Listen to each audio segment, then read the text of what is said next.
اسلام کے اندر فرمایا جنہوں نے جہاد کیا انفسہم اپنی جانوں کے ساتھ زخم لگتے رہے، جسم کٹتے رہے، حضور کے غلام قربان ہوتے رہے، جانوں کا نذرانہ پیش کرتے رہے، دنیا کو بتا دیا کہ حضور کے پروانے اپنے مال کو بھی حضور پر قربان کرتے ہیں، جانوں کو بھی حضور پر قربان کرتے ہیں۔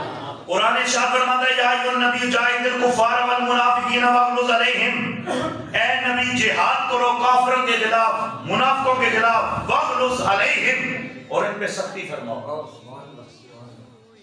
تو قرآن مجید کا یہ جملہ لوگوں کو یاد نہیں رہتا، صرف یہ کہتے ہیں وہ جی نرمی کرنی چاہیے، وہ جی دشمن کے لیے بھی چادر بچھاتے تھے، وہ جناب پتھر مارنے والوں کے لیے دعا کرتے تھے۔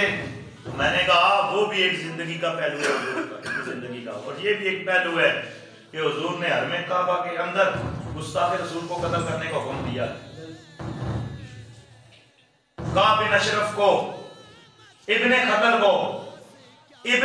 کو کعبے کے پردوں کے اندر قتل کرنے کا حکم دیا۔ کعب بن اشرف قریظی کو اس کے قلعے کے اندر قتل کرنے کا حکم دیا میرے نبی پاک علیہ السلام نے دیا۔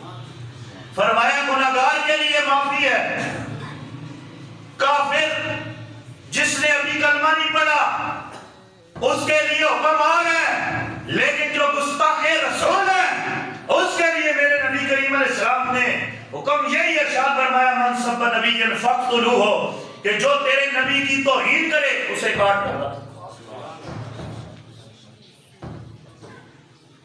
فرمایا واغلظ علیہم، اے حبیب پیارے ان پر سختی کرے، اور کہ جنہیں دعوت پیغام آپ دیتے رہے، آپ تبلیغ پیغام دیتے رہے، آپ انہیں کلمے کی دعوت دیتے رہے، آپ انہیں اسلام کا پیغام دیتے رہے، لیکن کرتے کرتے وقت گزر گیا، آج وہ کفر کے خلاف کے ساتھ کھڑے ہیں، اسلام کے خلاف وہ جو ہے سازشیں کر رہے ہیں۔ فرمایا اے حبیب پیارے تم کافروں سے بھی جہاد کرو، منافقوں سے بھی جہاد کرو، آپ ان کے لیے نرمی کوئی نہیں، واغلظ علیہم، ان کے اوپر سختی فرمائے، ان کے اوپر سختی فرمائے۔ جب مسلمان کھڑے ہوتے ہیں نا جنگ کی صفوں میں، اہل ایمان، ان اللہ یحب الذین یقاتلون فی سبیلہ صفا کانہم بنیان مرصوص، تو رب کا قرآن کہتا ہے کہ ان اللہ یحب الذین یقاتلون، اللہ ان سے محبت کرتا ہے، اللہ پیار کرتا ہے، کن سے؟ جو جہاد کی صفوں میں کھڑے ہو جاتے ہیں۔ صفن کانہم بنیان مرصوص، صف بھی ایسی جیسے مضبوط عمارت نہیں ہوتی، پورے جوش جذبے سینہ تان کے کفر کے خلاف کھڑے ہوتے ہیں۔ پاک علیہ السلام نے جب حکومت فرمائی تو مسجد نبی میں امامت بھی فرمائی۔ حضرت ابو بکر صدیق نے 2.5 سال حکومت فرمائی تو مسجد نبی میں امامت فرمائی۔ 10 سال حضرت عمر نے حکومت فرمائی، ساتھ میں مسجد نبوی میں امامت فرمائی۔ حضرت عثمان غنی نے 12 سال حکومت فرمائی، ساتھ میں مسجد میں امامت بھی فرمائی۔ حضرت مولا کائنات رضی اللہ عنہ تقریباً 4.5 سال 5 سال کے لگ بھگ حکومت فرمائی، ساتھ میں مسجد میں امامت بھی فرمائی۔ حضرت امام حسن سرکار نے 6 ماہ خلافت کے آخری آپ نے حکومت فرمائی، ساتھ میں امامت بھی فرمائی۔ مسجد نبوی کے اندر بیٹھے ہوئے حضرت عمر فاروق نے خارجہ پالیسی بنائی کہ نہ بنائی، داخلہ پالیسی بنائی کہ نہ بنائی،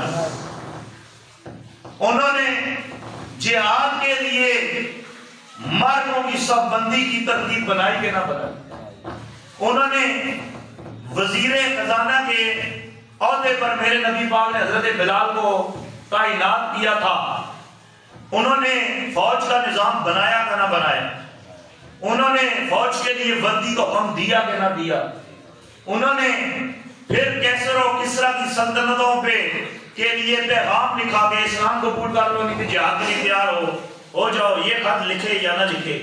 پھر انہوں نے دریاؤں کی فراوانی میں اپنے لشکر کو روانہ کیا، پھر دریاؤں نے رستے دیے حضرت عمر کے لشکر کو، اور کیسر و کسرا کو فتح کر کے حضرت سعد بن ابی وقاص جیسے ہستیاں انہوں نے فتوحات قبول کرنے کے بعد کیسر و کسرا کے محلات کے اوپر بھی اسلام کا پرچم لہرایا کہ نہیں لہرایا؟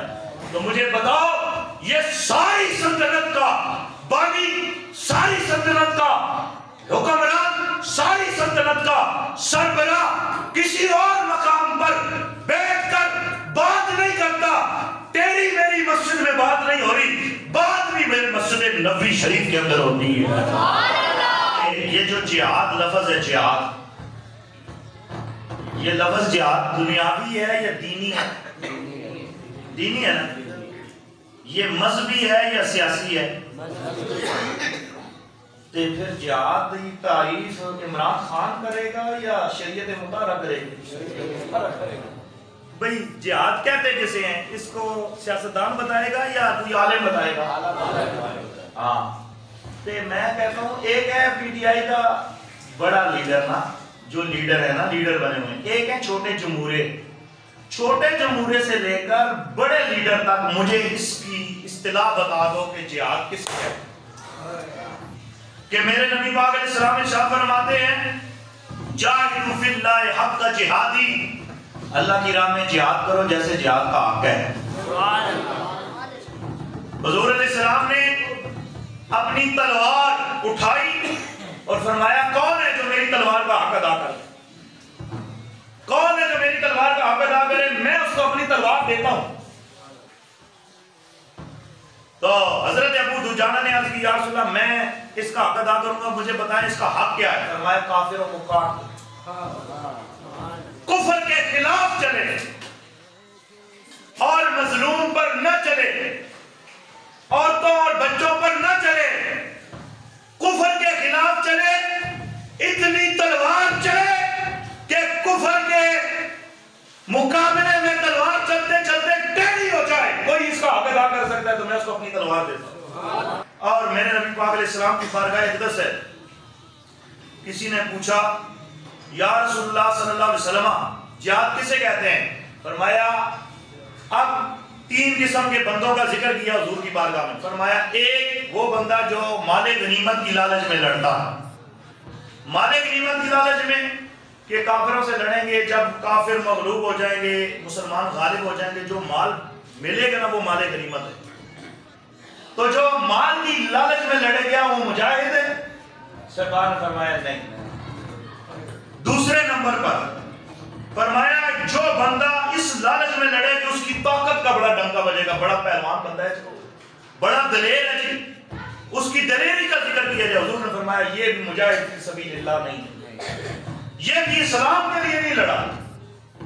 فرمایا من قاتل لتکون ہی کلمۃ اللہ علیہ وہو فی سبیل اللہ، جو اللہ کی راہ میں لڑا اس لیے کہ اللہ کا کلمہ بلند ہو جائے، اسلام کا پرچم بلند ہو جائے، دین کا پیغام بلند ہو جائے، میرے نبی فرماتے ہیں وہ اللہ کی راہ میں لڑا ہے، اور اس نے جو جہاد کیا ہے وہ جہاد فی سبیل اللہ ہے، جس کی لوٹ کے آنے والا غازی ہے اور جس میں قربان ہونے جانے والا شہید فی سبیل اللہ ہے۔ فرمایا والعادیات ضبحا، میں نے عرض کی مجاہد کی شان، جب مجاہد میدان عمل میں نکلتا ہے تو میرے نبی کریم علیہ السلام کی حدیث میں یہ بات ہے 10,000 فرشتہ اس کے ساتھ چلتا ہے، 10,000 فرشتہ اس کے ساتھ چلتا ہے، جو سرحد پر معمور مسلمانوں کی حفاظت کے لیے پہرے داری میں جاتا ہے، فرشتے اس کے ساتھ کھڑے ہوتے ہیں۔ میرے آقا کی حدیث پاک کہ مجاہد کی تو شان ہی شان ہے، اس کے اہل خانہ کی میں نے شان بیان کی کہ اس گھر کی عورتوں کی شان یہ ہے کہ جیسے تمہاری ماں کی عزت ہے ان عورتوں کی کتنی عزت کا حرمت امہاتکم، یہ تو اس کے اہل خانہ کی شان ہے۔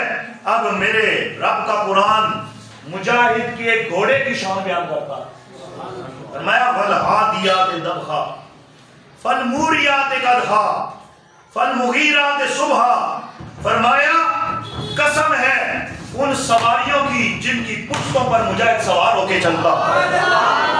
بات سمجھ آتی ہے تو بچے بولو سبحان اللہ۔ عصری جہاد سن رہے ہیں تو گج کے بولے سبحان اللہ۔ میں ان گھوڑوں کی قسم، ان سواریوں کی قسم جن کی پشتوں پر مجاہد سوار ہوتے ہیں، اور جب وہ چلتے ہیں گھوڑے، ان کے سموں سے جو پتھر ٹکراتے ہیں اور ٹکرانے کے بعد جو چنگاریاں ان کے قدموں سے نکلتی ہیں، رب کریم فرماتا ہے ان چنگاریوں کی بھی قسم ہے، اور صبح کے وقت جب وہ حملہ آور ہوتے ہیں ان کے حملہ آور ہونے کے وقت کی بھی قسم ہے۔ یہ مجاہد کی سواری کی شان ہے۔ اور حضرت سعد بن معاذ رضی اللہ تعالیٰ عنہ جب تیر تیزی سے چلا رہے ہیں میدان جنگ میں، حضور فرماتے ارمی یا سعد فدا کا ابی و امی، اے سعد جلدی سے تیر چلا۔ آپ نے حضور کے حکم پر 1000 تیر چلایا، سبحان اللہ، اپنی تیر اور کمان سے 1000 تیر چلایا۔ اور میرے نبی کی حدیث سنو جہاں پہ حضور نے فرمایا نا کہ اپنے بچوں کو قرآن پڑھنا سکھاؤ، وہاں پہ یہ بھی فرمایا کہ اسے تیر چلانا سکھاؤ، کہ مسلمانہ دا بچہ بھی جڑا نا وہ کفر نہ لڑنا سے تیار ہو جائے۔ یہ ہے جہاد کا پیغام۔ یہ نہیں ہے کہ صرف مسلح پہ بیٹھنا دین ہے، فرمایا کفر کے مقابلے میں کھڑا ہونا بھی دین ہے، کفر کے مقابلے میں لڑنا بھی دین ہے۔ اور مولا کائنات شیر خدا حضرت امیر مرتضیٰ کرم اللہ وجہ الکریم نے جب عمر ابن عبد الود کو مارا، غزوہ خندق کے اندر مارا، اس کے ٹکڑے کیے، اس کے مقابل میں آئے، اس کے لیے یہ مشہور تھا کہ وہ اتنا بڑا پہلوان تھا کہ ایک وقت میں 1000 بندے سے لڑنے کی وہ طاقت رکھتا ہے۔ مولا علی پاک اکیلے اس سے لڑے اور لڑے، اور جب اسے گرا دیا، اسے کاٹ دیا، واپس لوٹے۔ اب میرے نبی نے جو جملہ ارشاد فرمایا، فرماتے ہیں کہ علی ضرب الخندق افضل من عبادت الثقلین الی یوم القیامہ۔ اے علی، کفر کے مقابلے میں تیری ایک ضرب اتنے اجر والی ہے کہ قیامت تک 7 زمینوں 7 آسمانوں کی مخلوق عبادت کرتی رہے، اس عبادت کا ثواب کم ہے، علی کی تلوار کی ضرب کا ثواب اس سے بھی زیادہ ہے۔ پھر ہمیں حیرانگی ہوتی ہے کہ دین اسلام کے خلاف جب لوگ پروپیگنڈا کرتے ہیں نا، وہ جی مسجدوں میں سیاست شروع ہو گئی ہے، وہ جی ہماری قوم کا ایک بڑا المیہ ہے کہ وہ کہتے ہیں جی فلانی مسجد کی ہے جی 5 منٹ لیٹ ہو گئے، 10 منٹ لیٹ ہو گئے ہیں۔ تو مجھے بتاؤ جن کی ساری زندگی حضور کے حکم پر جنگوں میں جہاد میں گزر گئی، وہ تو لیٹ نہ ہوئے نا، وہ تو لیٹ نہ ہو سکے۔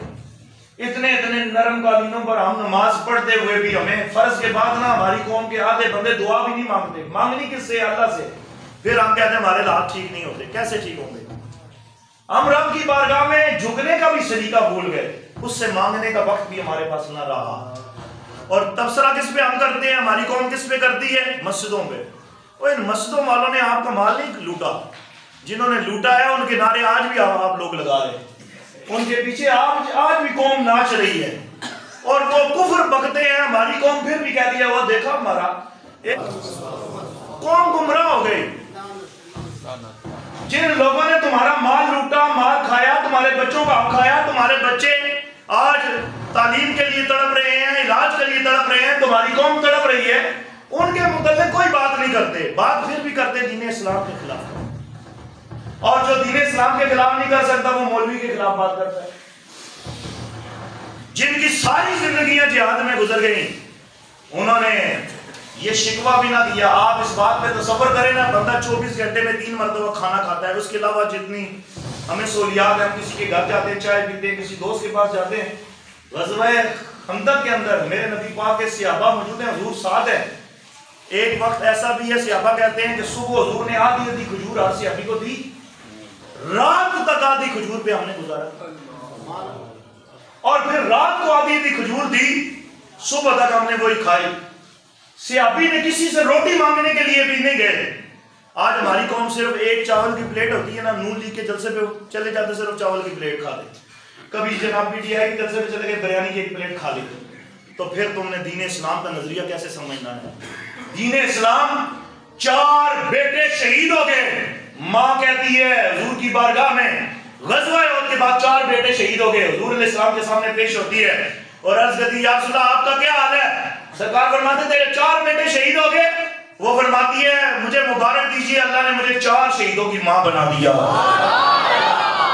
اسلام کی قدر پوچھنی ہے تو اس سے پوچھو نا جس ماں نے اپنے بیٹے دیے, جنہوں نے اپنے ٹکڑے کروائے. حضرت امیر حمزہ رضی اللہ تعالیٰ عنہ جیسی ہستی کہ جو حضور کے چچا ہیں, جو کہتے ہیں انا اسد اللہ و اسد الرسول, میں خدا کا شیر ہوں, میں مصطفیٰ کا شیر ہوں. غزوہ احد میں لڑتے ہیں, لڑتے لڑتے جام شہادت نوش کر دیے جاتے ہیں. حضور علیہ السلام کے سگے چچا ہیں, جہاد میں گئے, حضور علیہ السلام نے اپنا خاندان ساتھ لے کے گئے. یہ کون سا جہاد ہے کہ جس کے بچے یہودیوں کے گھر بیٹھے ہوئے ہیں, وہ لوگوں کے بچے مروانے کے لیے میدان عمل میں چلے گئے. جس کی بیوی باپردہ ہے وہ کہتا ہے کہ میری بیوی گھریلو خاتون ہے. اس کا معنی جو ہے کہ جو روڈوں پہ آئی ہیں زنانیاں وہ کوئی اور عورتیں. اور مجھے بتاؤ جہاد اگر اسلامی لفظ ہے تو جہاد کی تعریف یہ ہے کہ کفر کے مقابلے میں لڑنا اللہ کے کلمے کی سربلندی کے لیے, یہ جہاد ہے. اور جہاد مجرموں کا نام نہیں ہے. جس بندے نے اسلامی شعائر کو اس کی توہین اور تنقید کرتے ہوئے اپنے اسلام مارچ کے ساتھ جہاد کا نام دیا, اس نے اسلام کی اس بہت بڑے نشانی کی توہین کی, اس کی تقدیس کو پامال کیا. ہر گھر مسجد نہیں ہوتا, لیکن جو گھر مسجد ہوتا ہے پھر اس کا ادب بھی ہوتا. ہر کام جہاد نہیں ہوتا, لیکن جب جہاد ہوتا ہے پھر اس کا تقاضا اللہ اور اس کے